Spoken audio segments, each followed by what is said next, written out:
gonna do, okay? We're gonna be right back. All right, peace.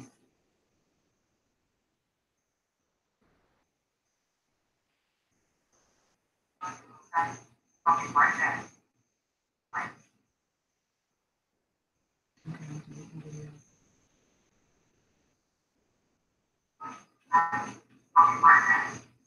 Peace, peace, peace. All right, we're gonna get started in a moment. Let the room fill up a little bit. Peace, peace, peace. All right, we're gonna get started in a moment. Let the room fill up a little bit.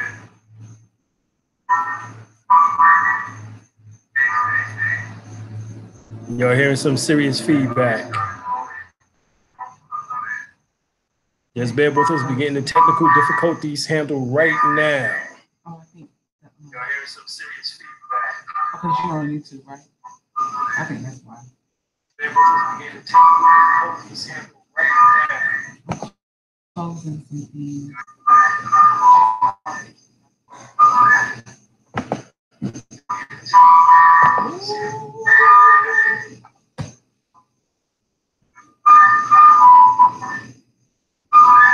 This one most definitely. They should stop after that. Y'all be watching the originals.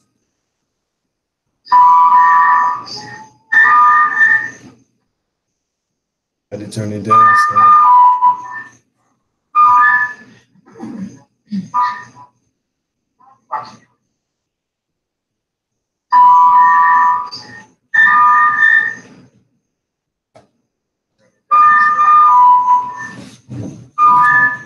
And that should do it.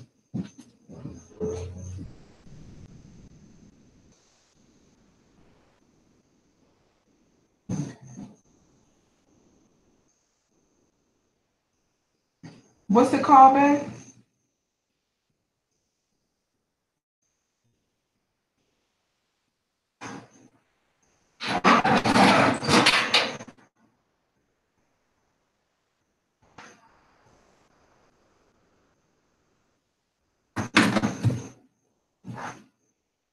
Peace, y'all. Peace. How y'all doing? Today was a very productive day. I have to apologize for being so late. Alim is going to build about African origin of martial arts. So like, share, and subscribe. And oh, he just went to go rinse off a peach. All right, so here it is.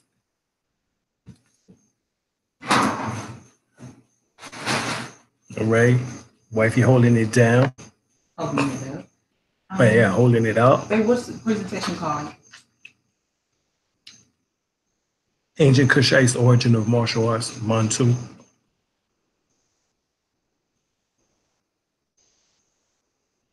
PowerPoint presentation. Mm-hmm.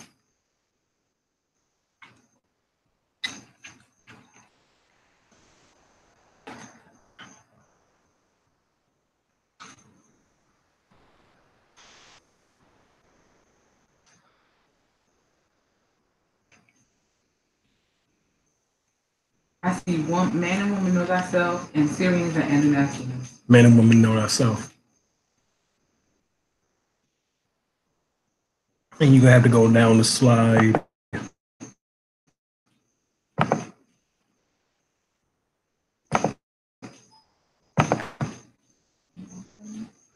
Okay.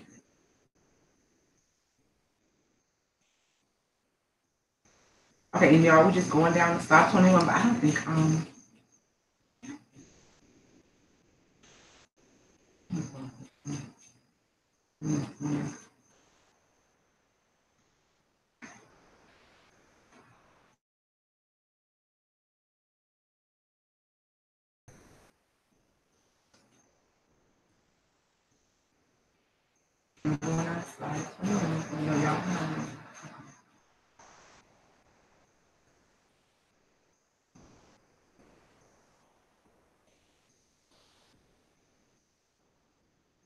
Gunplay. all right, we're on it.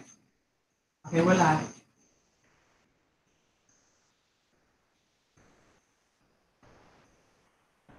All right. Tonight's class, Ancient African Cushites, origin of martial arts. We're gonna put it on. I should say pull it up. So go to share screen.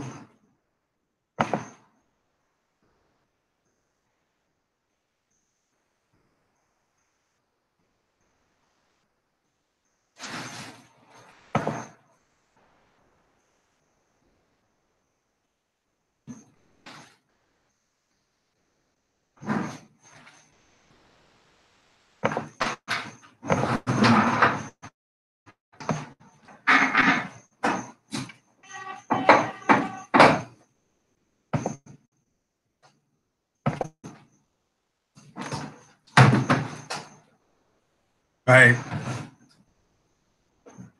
We always have to start off first with the oldest people on the face of the planet. Of course, that's us. In our inherited indigenous Twa, was also called the Anu people, or the Tites, or Patau. Right? These are just names for the Twa people. Misnomer is pygmies.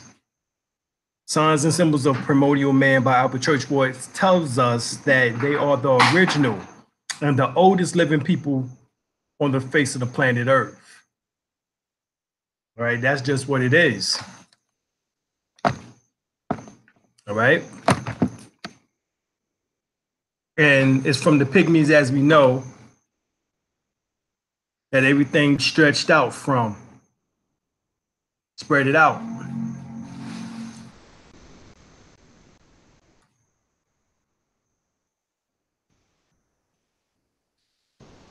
All right, so you get the origin and evolution of Freemasonry, connection with the origin and evolution of the human race by Albert Churchward. He states that the first man was the little pygmy. His descendants are still found in many different parts of the world. Yeah, all over the planet. But check out in the places that they talk about here. South America, China. Keep in mind now, this is the African or the ancient African or Cushite origin of martial arts, MONTU arts. Keep that in mind. And it says that the pygmies spread it out to many different parts of the world.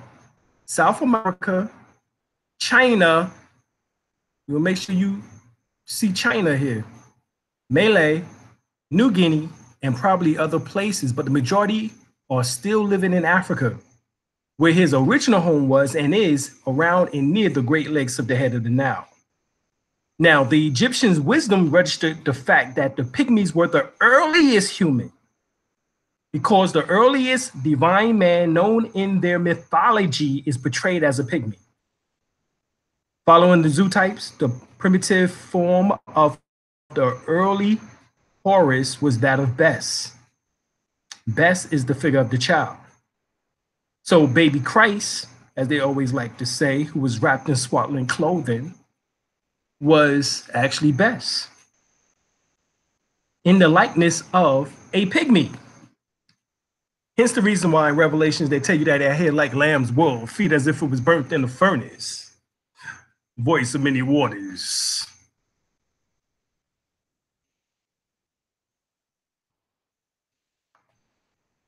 All right, we go to Gods and Spacemen in the Ancient West by W. Raymond Drake, not the rapper. All right, but Drake says this: the pygmies inhabited Earth for 30 million years. So we know they go back to at least 30 million years. Of course, I go more in depth about all of that in my book, The First World Order, The Global Path of the Ancient Ones, or better yet, the earthly path of the Ancient Ones. And so here we find an actual hieroglyphics or metal nature. You gonna do it? All right. I'll do it. in which that, as you see here, it says among the Egyptians there was a certain tablet called the Old Chronicle T, containing 30 dynasties in 113 descents during a period of 36,525 years. All right. Eusebius Chronicles, the Ruti, or those of monumental Egypt, and is the Egyptian for old and oldest or first. So the ant root, also spelled Amru, we have Anu and Amu, being the first or oldest race of men, which is the name of the Twa or the Pygmies, another name for them. This is Churchward, 1903, page 163. Now, in the origin and evolution of Freemasonry, Albert Churchward says some very important things here. He says, Bess Horus is the earliest form of the Pygmy Ptah.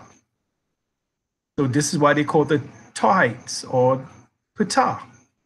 Also, the seven powers which cooperated with Ptah are represented as seven pygmies. Of course, your chakra system. Moreover, Ptah, the divine primitive man, is the imperfected progenitor of the perfect man in his son Atum or Adam. From Africa, the pygmies spread it all over the world. See, that was the important part right there. Because remember, we told you that was in China where they spread it into. So we know that they spread it all over the world. We know this because we find his implements there and some descendants in a few places. He has a belief in the supreme being in an afterlife or spiritual life. He perpetrates the supreme being, the spirit of his ancestors, and also the elementary power. All right? Just keep this in mind. We're continuing on. Wait a minute now. So, before we continue on, brother Darius Boggs and $100. Darius Boggs, whoo, D is in the building. Oh, okay. He said no matter how long a log sits in the water, it'll never become an alligator. Uh-oh. Uh-oh. Wow. True. Uh-oh. So much, God. Uh-oh. It sounds like he just destroyed the hypothesis of us coming from the apis and the apis coming from the yes. All right. So we're going to continue on with Albert Churchward because he was a student of Gerald Massey. Valencia Stratton was a student of Gerald Massey, and she wrote the phenomenal book, Celestial Ship of North. See, these are the Europeans in which that obviously did not have a calcified pineal gland because they gave you the truth. They were not trying to hide your origin. These people, I can fuck with.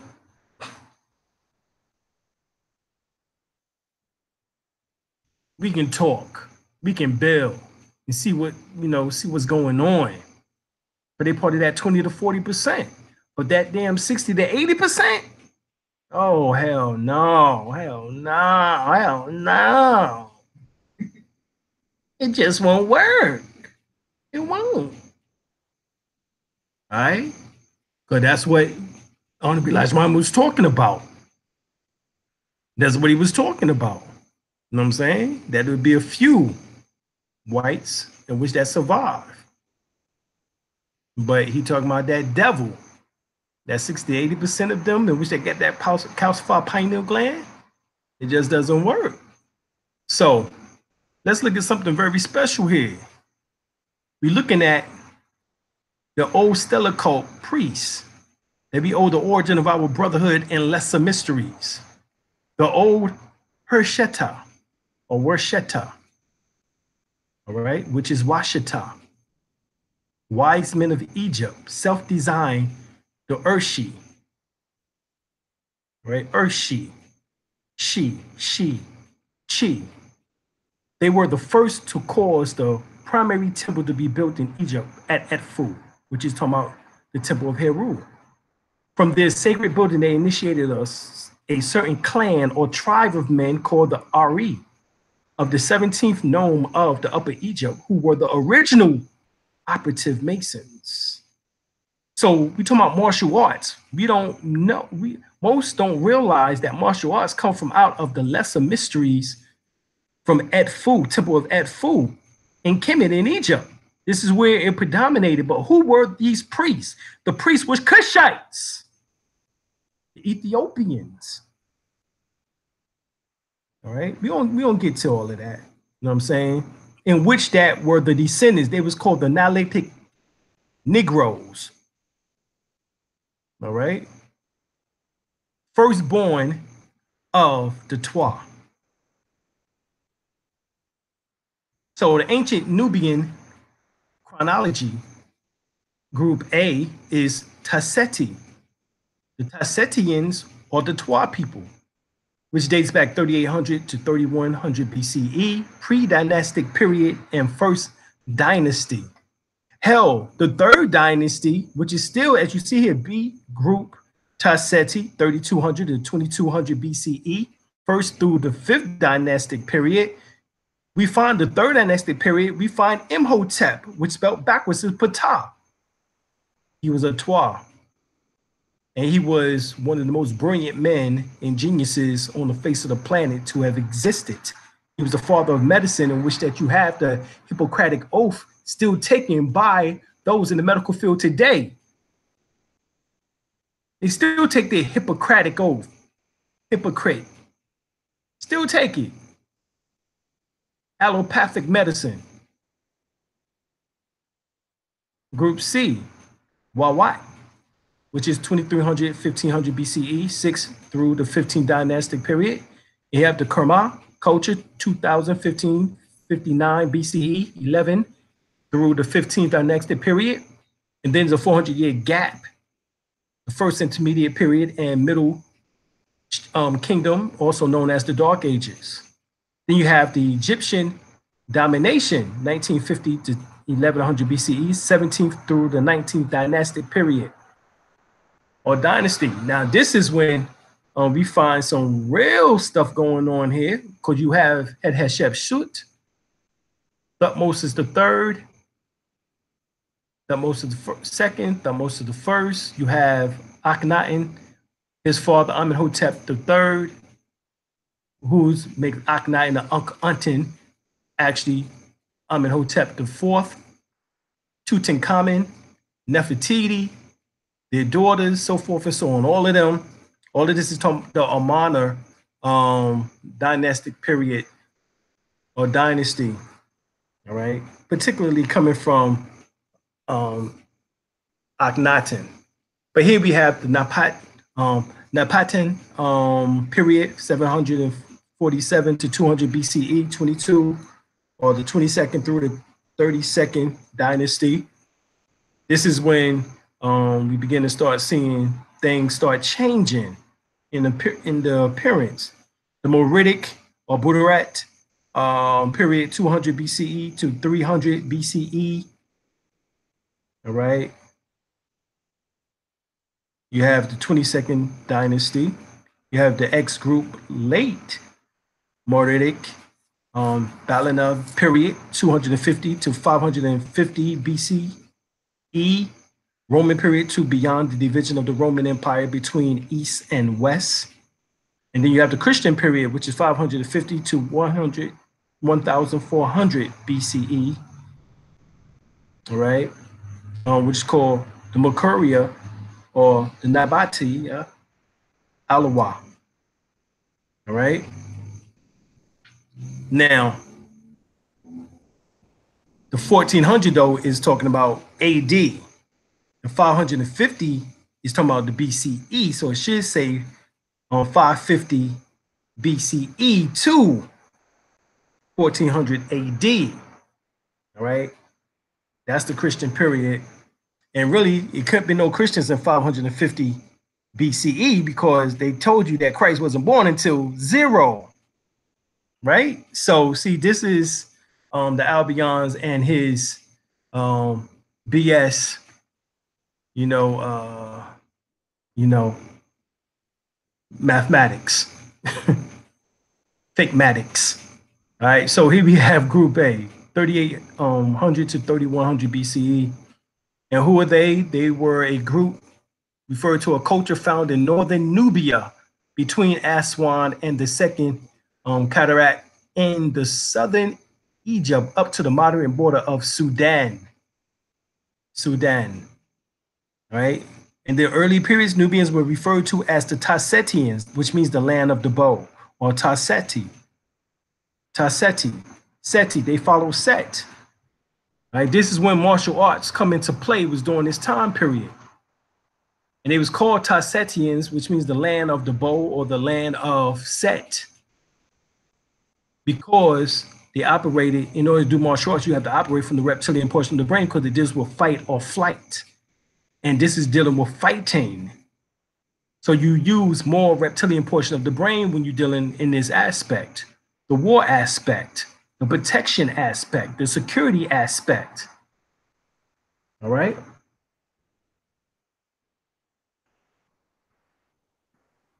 I just want to make y'all understand that. UL said, yeah, but they know that Christ comes from Mithra, who comes from the root. Right. Exactly. No doubt about that. Yeah, that's the Naga that we always talking about on here. A group, continuation, also called B group culture. So the A and the B is nothing but Cushites, which we were talking about earlier. These become the priests. See, you have group C, which is called the Pangrave, all right, culture, 2300 to 1550 BCE. The term C group refers to people living in northern Nubia or southern Egypt, approximately ethnically the same as the A group. But they were known collectively as the Nahesu. All right, the Nahesu people, or the Tanessian people, along with the Magi, which were great policemen and soldiers and administrators. Magi is what you get. Magi, it becomes Magi, which becomes magician. These were the great policemen and soldiers and administrators. This is the policemen. These are the ones who had to learn how to battle, and the soldiers had to learn how to battle. So they had to learn martial arts. These are the things, and here you are seeing them with their sticks, their bows and arrows. All right. They had to master these things. And as you see, obviously, these are us. There's no doubt about that, is it? Okay. So there was an extension connection between Kemet and Nubia, which was called the land of Wawat at that time. The Kermet culture, 2015-50 BCE, is located 300 miles south of the current Egyptian-Sudanese border. It was the first stage of Nubian culture in central southern Nubia, right? Or Kush. 1800 or 18 or the 18th century Egyptian records refer to this area as the Kingdom of Kush. All right, the Kingdom of Kush.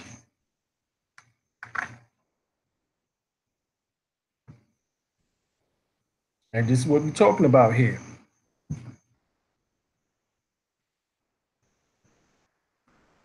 Medic trade connection, or the Tamarian, all right? The land of Mary, the beloved, the land of the beloved. Mary, which is Tamari, is Orset, the land of Orset, the land of the throne, the land of the kings and queens, emperors and empresses, pharaohs and pharaohesses, Nagu, Naga. This land is my land. This land is not your land.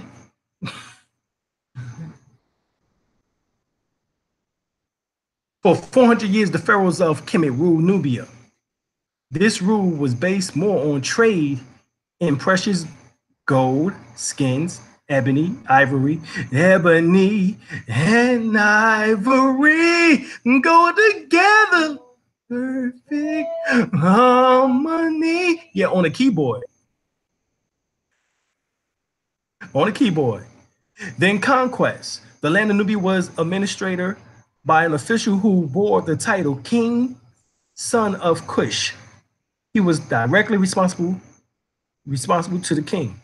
Many temples was built in Nubia, and at this time, Amun was recognized as a supreme deity through veneration of Juwa.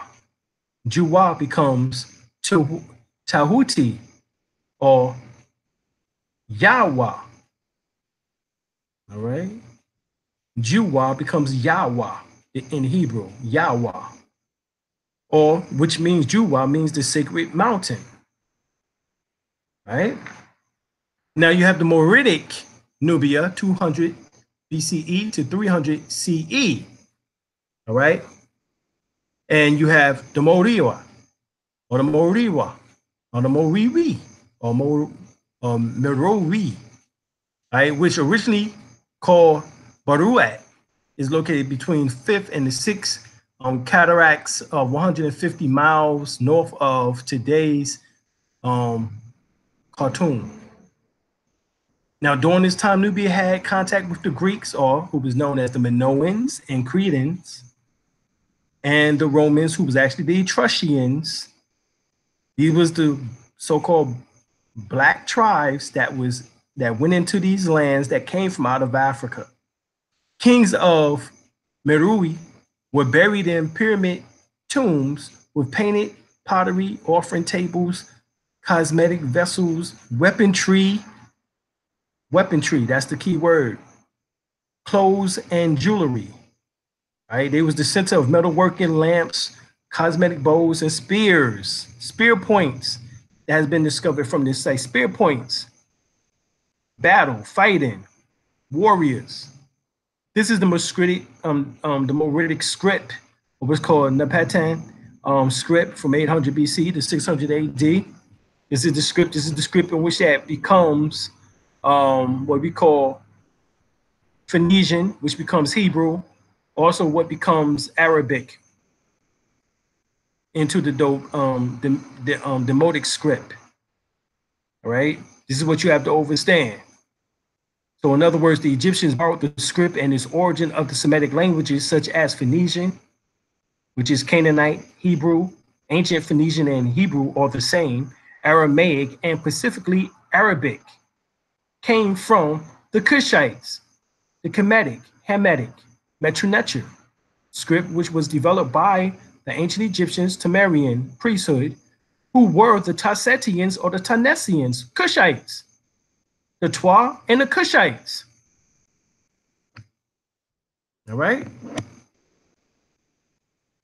Now, you don't believe that, get Martin R. Delaney. Martin Delaney was a high degree Mason. And he wrote The Principle of Ethnology, The Origin of Races and Color, 1879. And he puts in there, we think, sufficiently showed the proximity of Ethiopia and Egypt in culture, on customs, to justify the belief that in their once unity of national interests. So he's saying that Ethiopia and Egypt customs and the belief of unity of national interest. In other words, they was once unified. All right, you have Antenor Fremin, and he wrote The Ethiopian Origin of the Ancient Egyptians, 1885. And he writes, we should understand that the quarrel between Egyptians and the Ethiopians were in many ways a family affair. It's a family affair. Ooh, family affair. Demonic said that Bobby Hemming showed that picture and of the Etruscan saying he looked like Isaac Hayes. Uh-oh, there we go.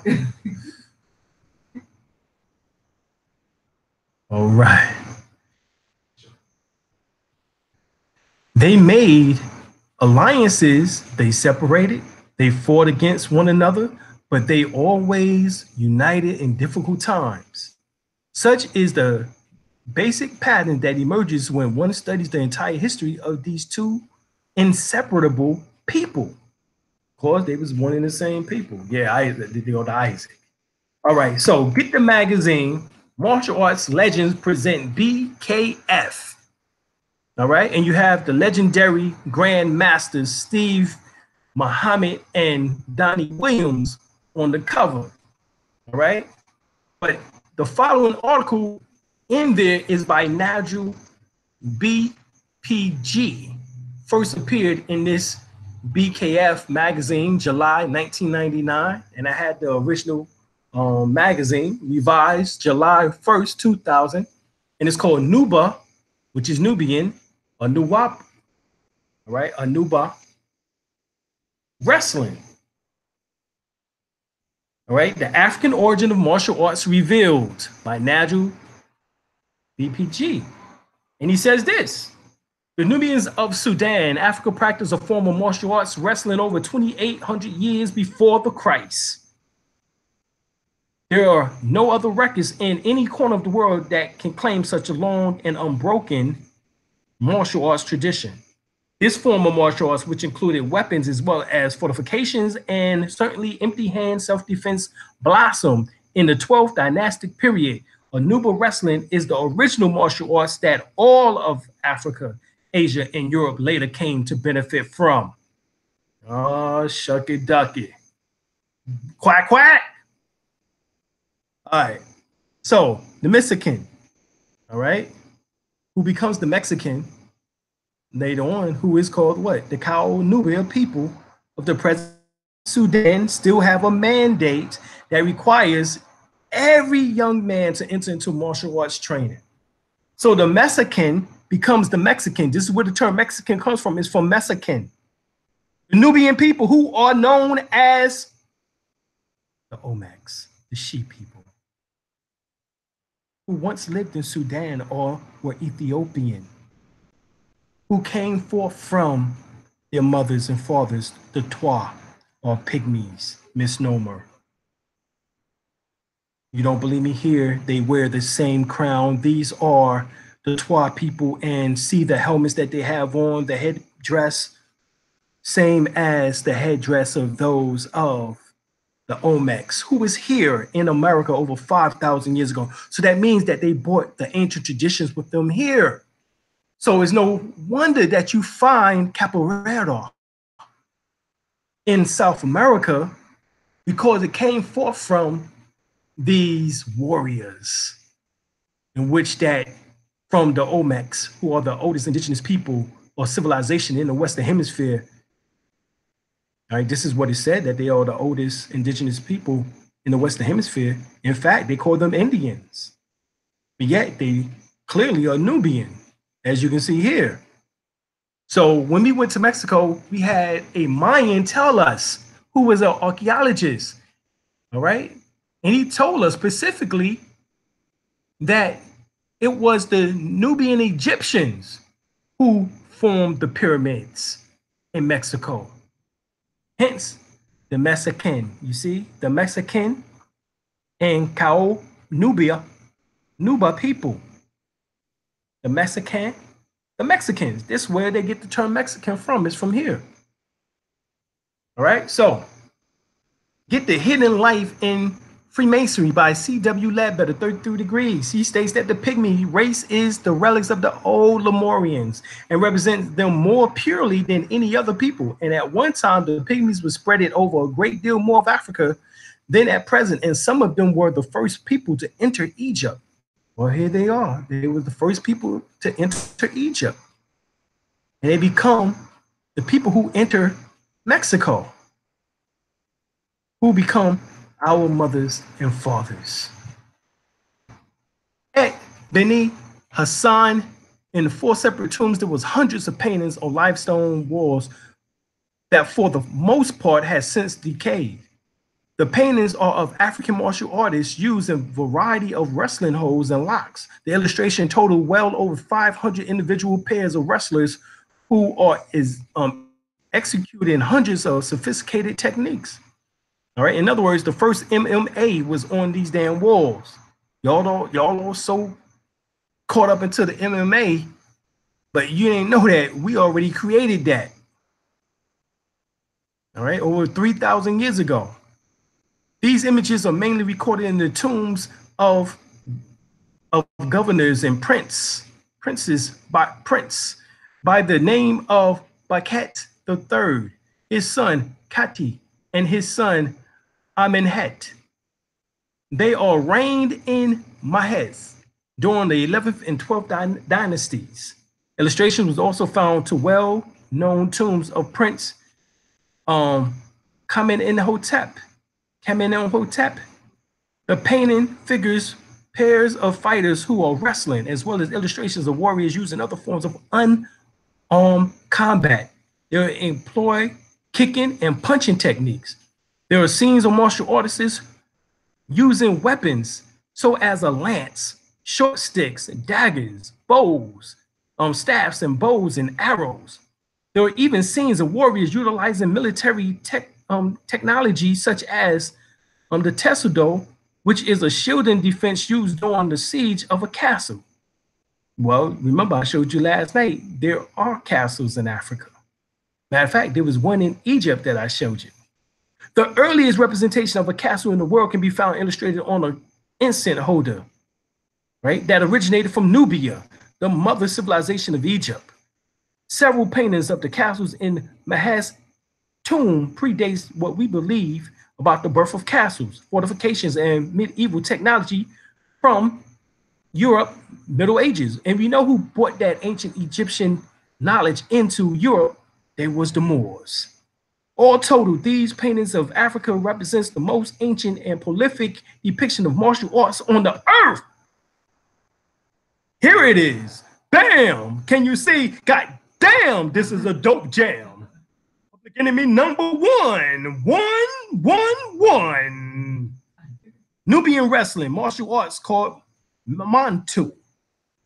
The picture is to be found in the temples of Ramesses III in Medinat Habu, and is, yes, over 3,100 years old.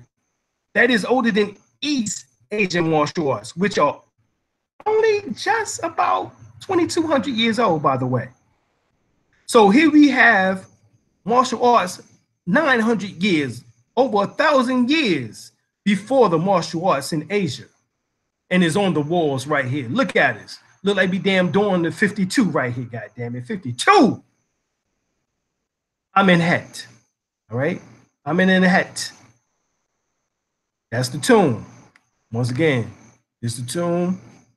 Here are the decorative tomb walls of the nomarchs of the Ox Providence. All right, so like their neighbors and kinsmen, the Libyans and the Bahas, the Somalians and the Gullah and the Egyptians are and always have been African members of the Africans and Hamitic branches of the brown Mediterranean race. These long-headed, lightly built brunette people, medium of stature and spur of beard, are found throughout the whole of Mediterranean area. Towards the end of the 4th millennium BC, you hear the rise of, all right, of the historic, all right, and ancient, as you see here. This is martial arts reliefs of Khnum-Hotep, the dynastic or dynasty, the 12th dynasty. Right. This is also on the walls. Hamenet, Nuba wrestling. These are holds, grappling moves, bows and arrows, sticks. You see us kicking. You see us body slamming and all types of things. Shit, you think you watching wrestling? Some old time wrestling shit here. The over 3,000 years wrestling shit here. And this wasn't just fake. The earliest representation of any kind of belt associated with martial arts are found in Tamari, or Kemet in Egypt, along the banks of the Nile and the tombs belonging to Prince Khati, all right, and Prince Baket, the third of the 11th and 12th dynasties, which is 2,800 BC. All right. In other words, over 4,800 years ago. In both tombs, there are two pairs of warriors facing each other. In the example from Prince Khati's tomb, the warrior stands with his left foot outstretched, left arm forward. From his left hand, a belt in the form of a rope dangling to the floor. This rope does not fall naturally into two strands as it normally would, right? The belt is interwoven, and it is not simply a belt. It's the symbol Shin, which is a core rope, just like your Kundalini is core wrapped 3.5 times at the base of the spine. Shin symbolizes spirit, all right? Heightened spirit. Spirit as which that it goes to the pineal gland, all right? When representing intertwined in bioelectrical, magnetic, spiritual properties or polarities and opposites, right? Complementary. The opponent facing him is tying the belt around his waist. The tying of the belt at the second chakra is a symbolic act meant to remind the student that training was for the purpose of developing Kundalini, or the spiritual life force, from its lowest to its highest point along the spine. It is also the storage place of the lower dantian of chi or ki or prana energy. So here you have this. So hence the term black belt is right off the walls of ancient Egypt. All right, they didn't come with this. This wasn't just perhaps. Right? This was on the walls of ancient Kemet. In ancient Kemet, belts had nothing to do with a rank or achievement in the outward sense. The true meaning of the belt is lost today among the practitioners of the so-called martial arts, who have actually reversed the original intent and used the belt to focus on the lower nature of ego instead of the higher mind, which leads to enlightenment. The pineal gland is part of the reptilian brain, but it sits at the pinnacle, at the height of the pineal gland in the third ventricle. All right, master the fire of the back, the life-giving fire, hence the Djid, which is the backbone of Osiris. Hence you get the term Jedi within Star Wars. Hence the lifesaver, because this is the lifesaver in which that he's holding, which is a wasp he's holding in his hands right now, right, as you see here. You see the rings, which 7 symbolizes the 7 chakras. See, this is about spirituality. All right. So even Mantak Chia speaks of the awakening healing energy through the Tao and about the microcosmic orbit practice. And that's the beginning of the process of integration of mind and body in Taoist esoteric practice. The circulation of life force or Qi in the microcosmic orbit is the first form of circulation in the developing fetus. This energy flows continues, normally unnoticed throughout life. Much of the moderate living consists of unnatural diet, stressful work patterns, poor posture, and sedentary entertainment, resulting in a gradual accumulation of blockages to the natural circulation of Qi. So hence, this was also about the mastery of the sexual force. Hence, the master, the fire. Master the fire, remember, Kundalini is called serpentine fire. Serpentine fire. Now, get the book African Presence in Early Asia, right? Edited by Runoko Rashidi, co-edited by Ivan von Sertima. All right, so here we have the first inhabitants of the Philippines. Who are they? Because nowadays you just know of the Mongolian-looking Filipinos. But these were the original first inhabitants of Philippines, were Africans, as you see here. Here they are, even today, still presently in the Philippines. And guess what? They call themselves Moors. They call themselves Moors. Bangsa Moro. Long live Bangsa Moro. They call themselves the Moro, the Moors. How do you know this? Look at the word Moor. You go to Wikipedia for this shit. The term Moors refers primarily to the Muslim inhabitants of Maghreb, the Iberian Peninsula, Sicily, Sardinia, Corsica, and Malta during the Middle Ages. The Moors initially were the indigenous.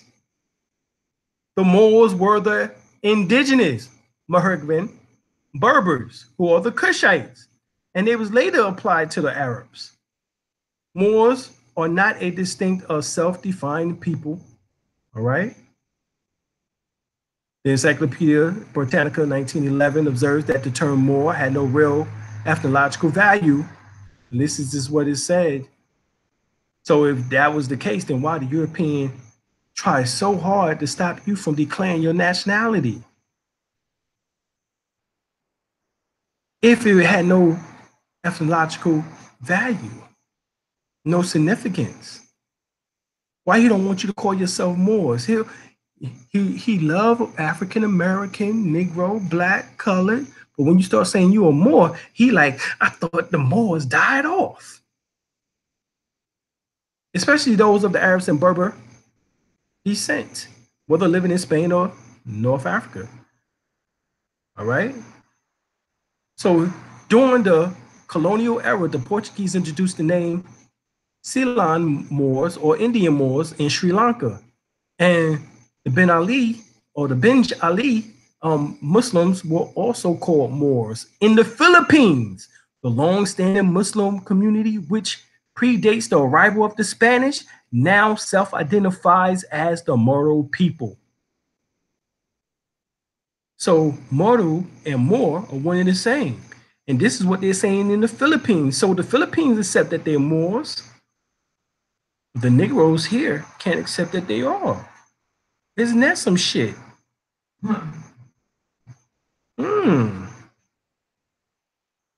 To the left of the Negrito of Malaysia, to the right of the king, Sesawat of Cambodia, he was obviously mixed of black and Mongol. But as you see, these are blacks, young women of mixed parentage of blacks and Mongols in Indonesia 1 century ago. A wedding party in Seoul, in Korea. Yeah, 1900s. The first inhabitants of Asia were black. The Ethiopians, the Berber, they go to Berber again. The Copts, the Nubians, the Sedhawa, and the Moors, the people of Sid, the Hindus, the Khmer, and the Delaba, the Chinese, and those beyond. The islands of the seas teems with blacks up to the Hindustan and China. Al-Jahiz in 776, 869. Black men from Iraq, multidisciplinary scholars, recognized as one of the greatest writers of the Arabic language. Extract from his works, book on the glory of blacks over white. Right? You have an image of the skull here in which that dates back, the modern man supposedly dates back to 200,000 years in the Great Lake region, most likely of the Valley of Oma in Ethiopia, near Kenya and the Sudan. It was 100,000 years later that the African man exited his historical crater to go and populate the rest of the planet. Asia first. From Palestine to the Philippines, passing by Arabia and China. All right. Asia was therefore populated at the earliest time by black people. This is what we see in this article, with the exception of the Arabia who settled was abundantly distinct or discussed here, which is talking about the blacks from in Arabia, hence the Cushites. You go to Yemen right now and see them. So here, the first blacks inhabited of China. This is a French anthropologist, H. Imbert, specialized of Asia, says at the first times of Chinese history, the Negrito populated the south of this country. Now, this is the exact same thing that we read when we go back and we find the individual by the name of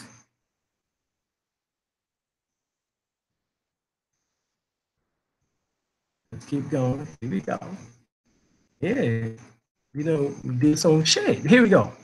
The origin and evolution of Freemasonry connected with the origin and evolution of the human race. He tells you that the first men was the little pygmies. His descendants are still found in many different parts of the world in South America, China. Remember I told you, China. China. All right. Oh, you got to understand now. All right, so here, this is the Prince Liuhunan, who died in 122, speaks of a kingdom of blacks of small size. Blacks of small size. Who's the blacks of small size in the southwest of China? China! It's the reason why originally the Chinese, when they first started migrating here, they was only about 4.5 feet tall. For those that can remember that, it wasn't since it hasn't been since it's only been probably within maybe two generations in which that they have transformed to now to the regular size, almost to about the regular size of everyone else here, because they've been eating the same type of food, right?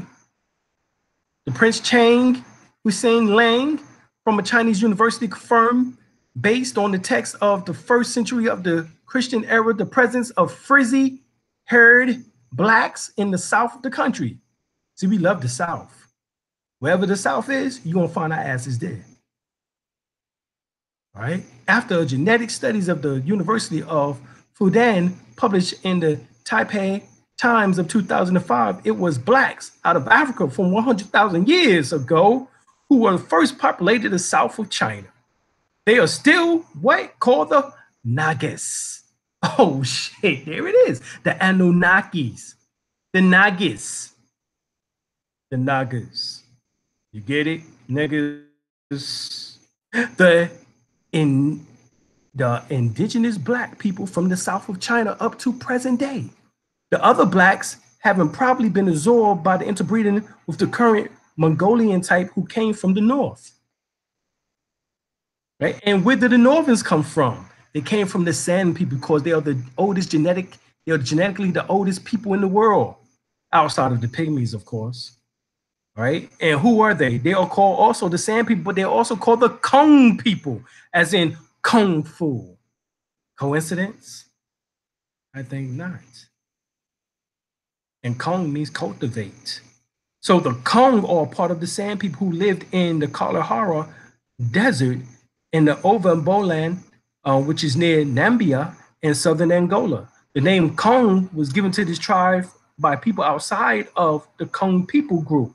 The Kung people call themselves the Juho Anus, or the Anis.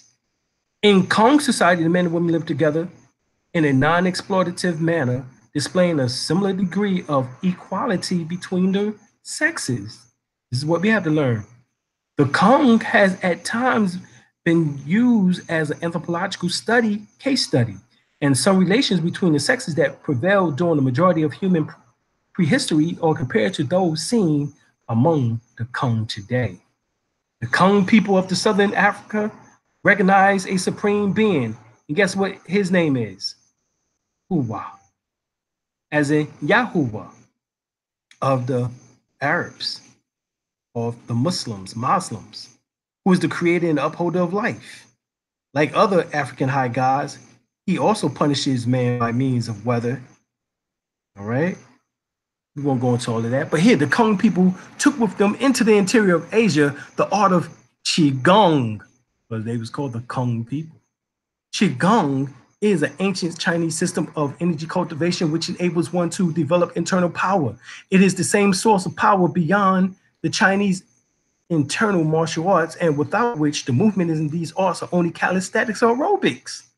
For centuries, Qigong has been used for health, vitality, increasing longevity, transforming martial arts and athletic ability, and accelerating the mind.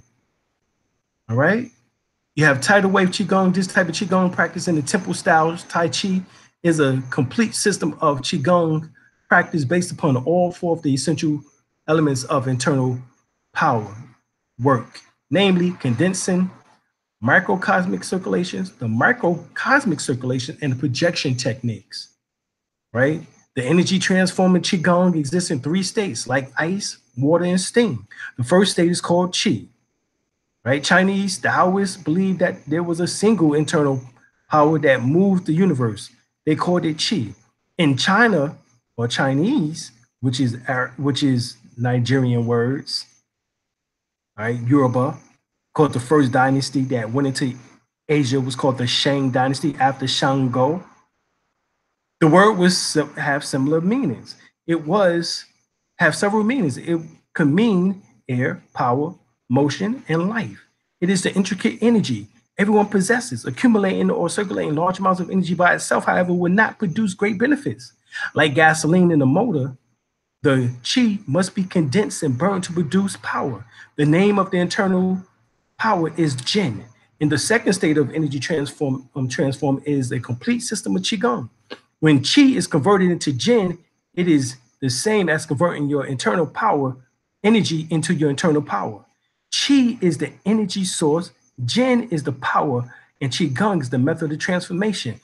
But even then, you're not finished, because now you have to transform from from ice to water. Now you have to transform it into steam to make it ethereal, which is Shen, right? Hence, the ancient Egyptian symbol for spirit is Shen, which looks like the Omega symbol, okay? So here you have a Nubian, right? Oriental, Mongolian. That's from J. Rogers' Sex and Race book on volume 1. So we find ancient Black Chinese from East Africa by Professor Jin Lee. Chinese came from Africa, just like the rest of us. This is posted Tuesday, May 12th, 2005. CNA. Hong Kong, an international study has found that the Chinese people originated not from the Peking man in northern China, but from early humans in East Africa who moved through South Asia to China some 100,000 years ago. So now we have doctors and scientists from China, professors, telling you the same exact thing that we already been told for over 100 years. Ain't that something? But from early humans to East Africa, we was moved through South China or South Asia to China some 100,000 years ago. Now, 100,000 years ago, this is actually before the Europeans and before the present day Asians as you see them here now. They look more like this brother in the first, who is actually says number 2 here. Looks more like him. All right. Hong Kong Ming Pao Delhi reports yesterday in a finding that confirms the single origin theory in anthropology. All right, here you have Chiang Yogan from Yunnan, 85 years old, past warrior with his 4-year-old granddaughter. Look at the complexion. That's his granddaughter. Look how dark he is. And you have a temple monk here of the 8 immortals, San Shi. All right, China. All right, this is how some of this still look today. Here's photos from the late 1800s, early 1900s. Get Godfrey Higgins, Anacalypsis. We talked about Anacalypsis yesterday, but we didn't talk about this part though in Anacalypsis. In 520 AD, a monk named Bodhidharma, who is called Damo, left southern India from China to redefine and spread the teachings of the counter-religion of Hinduism called Buddhism, which is Pataism, right? Pata, all right? This is the same teachings. Pata, Buddhism is nothing but the teachings of Pata. It was a religion founded on the teachings of Siddhartha Gautama, who taught the Four Noble Truths to enlightenment. While often portrayed as Asian, the Buddha was a black man. Now, Sir Godfrey Higgins, an 18th century English scholar of the ancient culture, produced a 2-volume work published in 1836 titled Anacalypsis, an inquiry into the origin of language, nations, and religion. This is what his book says. He research revealed in the following passage that in the most ancient temples scattered throughout Asia, where his worship is yet continued, he is found black as jet, with a flat face, thick lips, and curled hair of a Negro. Today, we wake to the fact that Buddha's tightly curled knots of hair, Bantu knots as they call them now, African knots, and the elongated earlobes unmistakably African cultural traditions. They are not shells that protects his holiness from the rays of the sun, nor his extended earlobes a sign of wisdom, as some scholars or early martial artist instructors used to teach. At a temple known as Shaolin in China, Bodhidharma prescribed a set of exercises and movements to keep the monks healthy and awake during meditation. So he gave them exercises, which is called movement meditation, which becomes what we refer to as the 8 Lohan, the 18 Lohan. But here we go to Ancient Future by my good friend Wayne B. Chandler, all right? And the introduction was done by Ivan von Sertima, right? But in this phenomenal book, Ancient Future now, the teachings and prophetic wisdom of the 7 hermetic principles of ancient Egypt, he talks and speaks about Bodhidharma. As you see here at the Shaolin Temple, you find these statues. Bodhidharma, as you see, is a Negro or a Naga, Anakis, Anunnaki. And Nu is Ptah, which are the Twa. The Shaolin Temple history. It is said that the Buddhist monk from India named Bodhidharma or Damu in Chinese came to China during the Northern Wei Dynasty period in 495 AD. Right, this is around the same time when they sailed here to the Americas, y'all. Right, just about 40 years, less than 40 years later, right, or earlier, I should say. They had gained the favor of Emperor Qianwen. Even though he refused to teach Buddhism, he was given land to build a temple. He used this land to build Shaolin, which roughly translates to the small forest in Mount Song. Here's the temple. So, not only did Bodhidharma bring them the science of 18 Lohan exercises, but he also got the land to build and built a temple, a Shaolin temple. All right? They don't tell you that. They don't tell you that. Right? At a temple known as Shaolin in China, Bodhidharma prescribed a set of exercises and movements to keep the monks healthy and awake during meditation. These movements and breathing exercises became known as the 18 hands of Lohan and formed the basis of the Chinese Shaolin Kung Fu, all right, which is called Qigong, which becomes Tai Chi, which becomes the Kung Fu, right? Because his descendancy was from the Kung people, yet he came from out of India as a Cushite, Indo-Cushites, all right? He was part of the Tamil people, and the Tamil is part of the Atum Ray. They was followers of Atum Ray from out of Kemet. And later, Japanese karate. Although it may be noted that the indigenous Ainu on the island of present-day Hokkaido, Japan, contributed significantly in the transmission of the martial arts to those lands. The Buddhist philosophy, which is derived from ancient Kemet, maintained that the exercises of the self-defense skills were designed to preserve the body. This is true, because once the body was preserved, it can be mastered. and utilized to unlock the spiritual senses within and provide a pathway towards the libation or liberation of the soul without. So the Shaolin 18 low hands, all right, are fundamental Qigong exercises that can bring tremendous benefit if they are practiced daily. At the Shaolin Monastery, these 18 low hand evolved into Kung Fu sets called the 18 low hand fists, which form the prototypes of Shaolin Kung Fu today. Nevertheless, the 18 low hand continues to be practiced as Qigong exercises, right?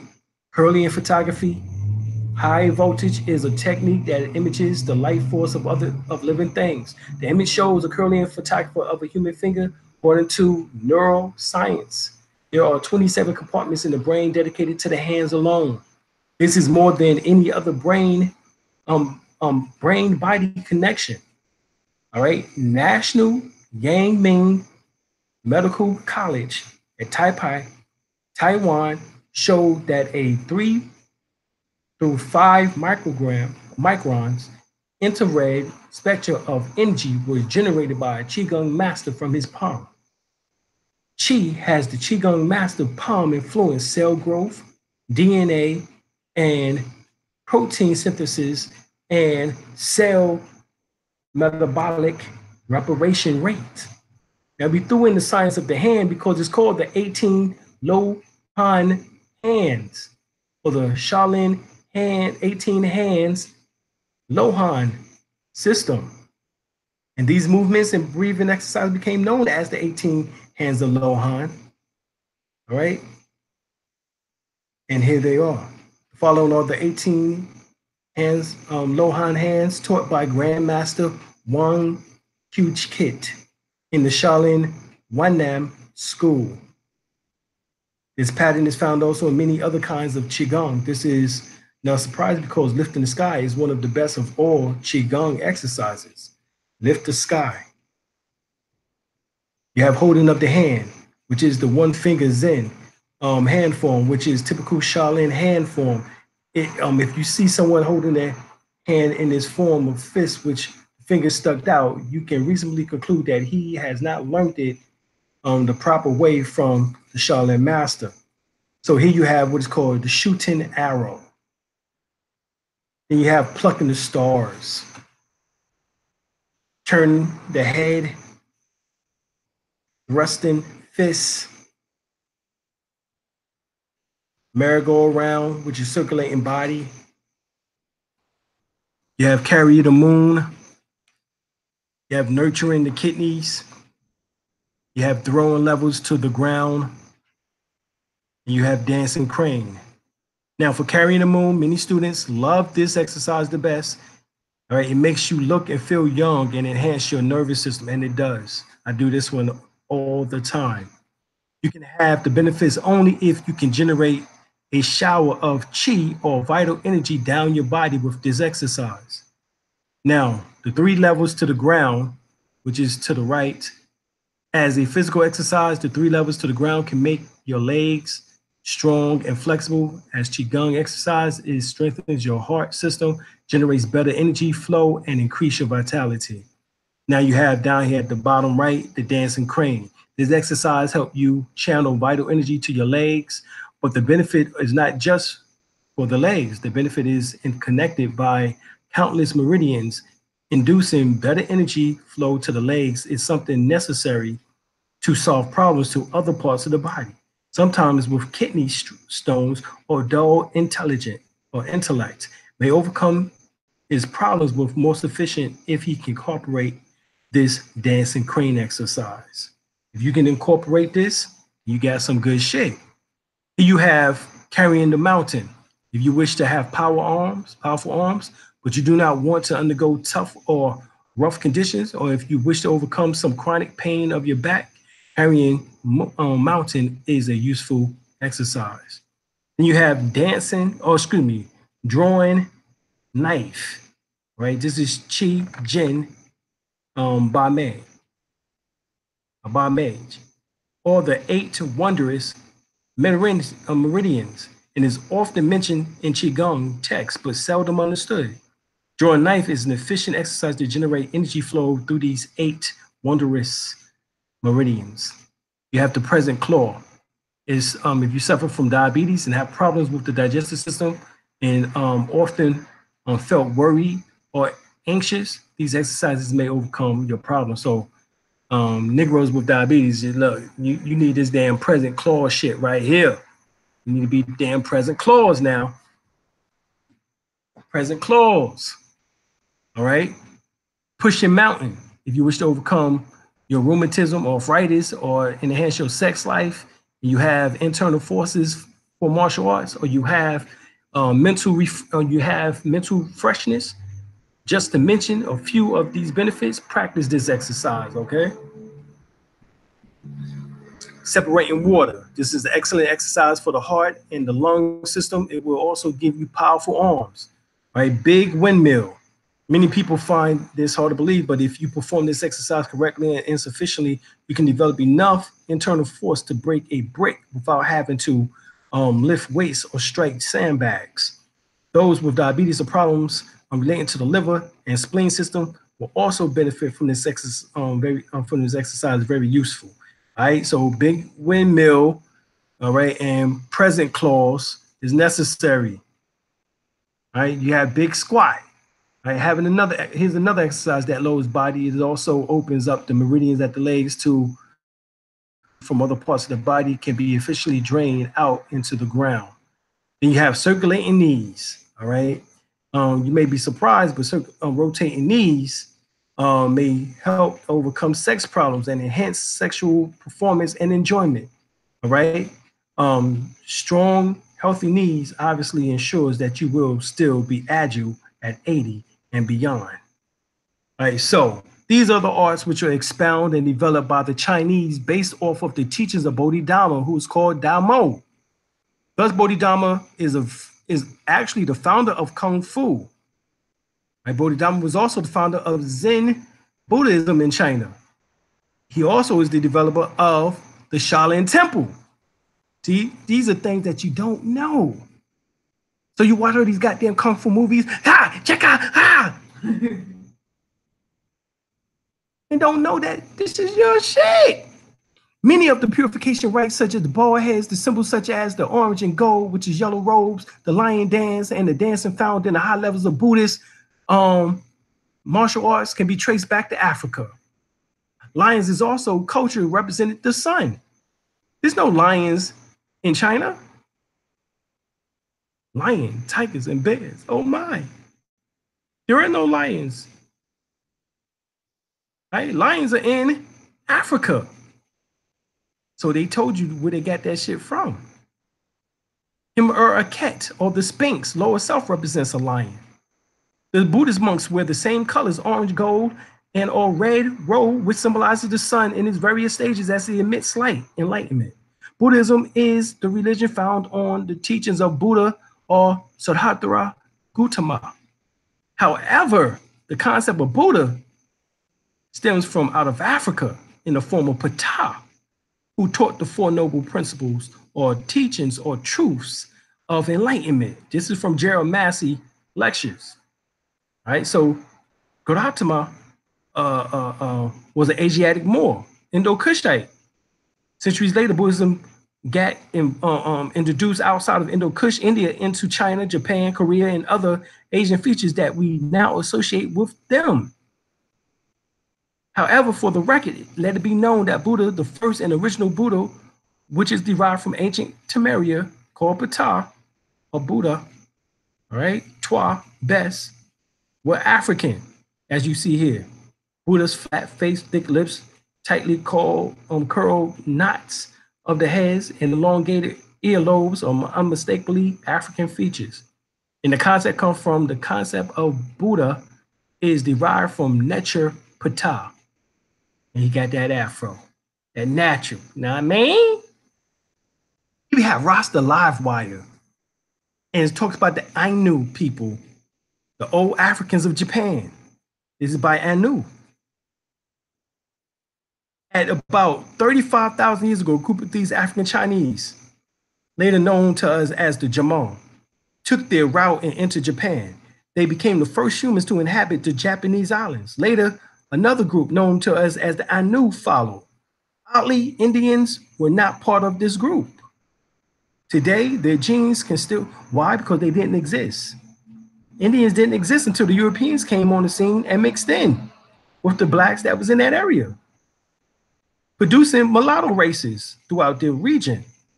Today, the genes can still be found in 40% of moderate Japanese, as well as Mongolians and Tibetans. In addition to traditions, the African origin of the martial arts and the way they transform lives can be found in the very name of some of the disciplines themselves, such as karate or karate. As modern day martial artists, all right, you may have been taught that in Japanese language, karate do translate to mean empty hand way. Kara means karate, empty, and ti translate to mean hand, and word do, which is Dao, means way.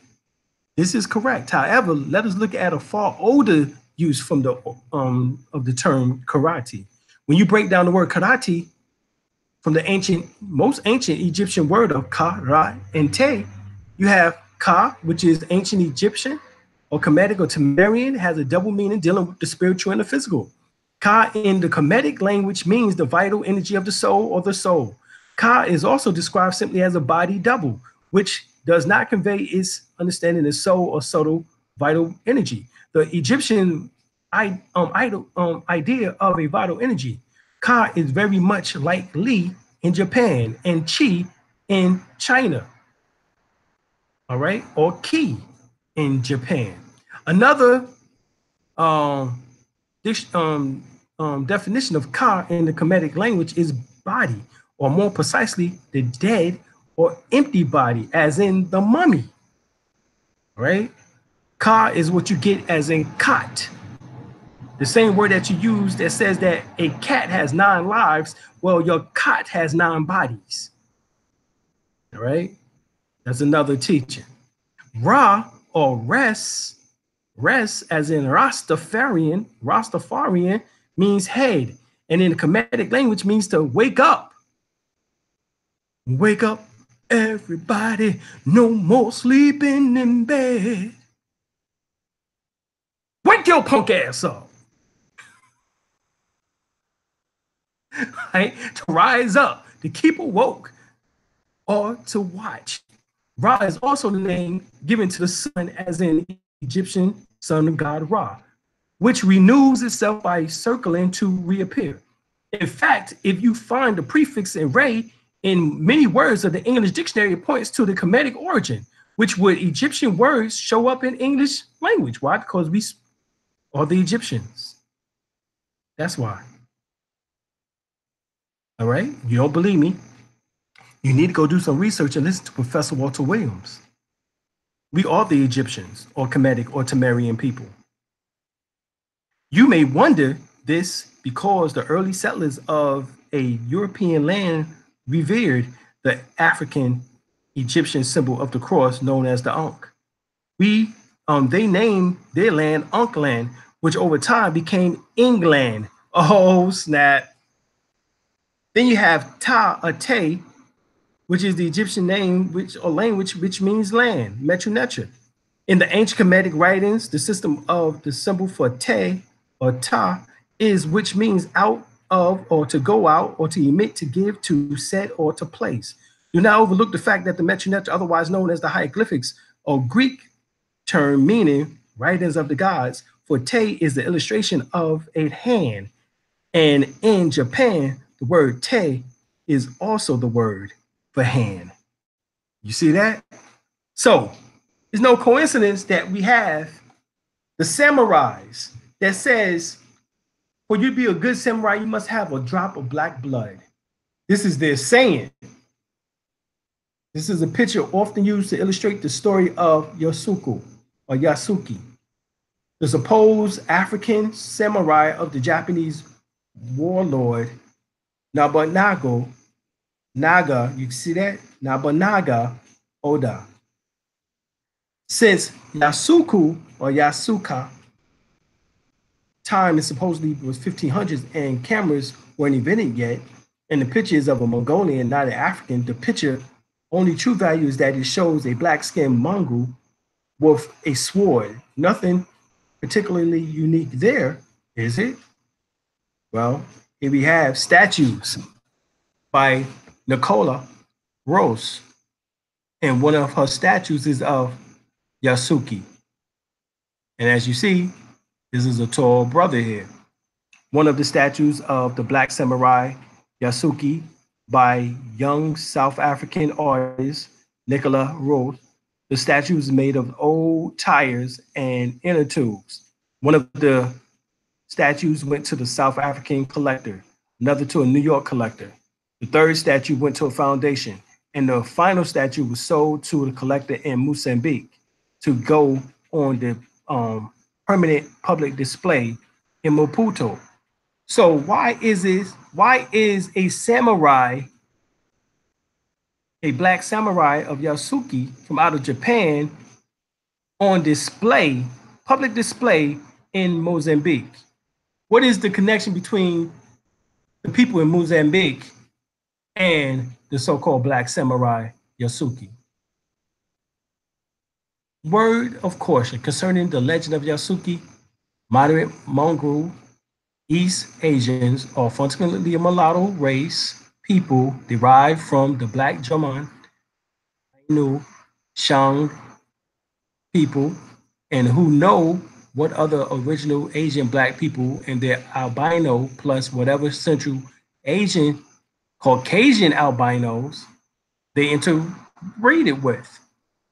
And as with the Europeans, albino, to hide their origin, the Mongoloids fabricated a narrative which all blacks in China, in Japan, China, and Korea was originally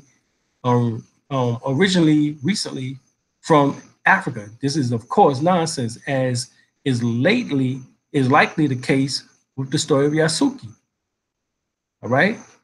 Think logically. Why would there be a need for a black African hero when there was originally millions of black phenotype natives people already there? Only one reason: the silly albino racism they seem to have picked up from the European albinos that requires all blacks to be directly from Africa. All right, this is Real History, www.com. All right, so tonight that ends my class. All right, are there any questions? Questions? Any questions? Oh, any questions?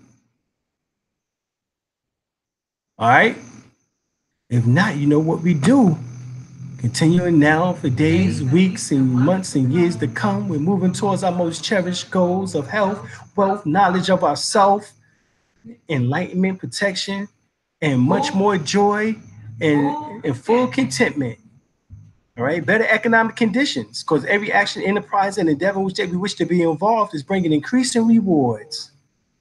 Right, we have so much abundance and success in our life that we're able to help share those who are sincere along the way. We're moving closer towards the oneness of God and Goddess and the full release of our inner higher selves. Ashe. And we out, y'all.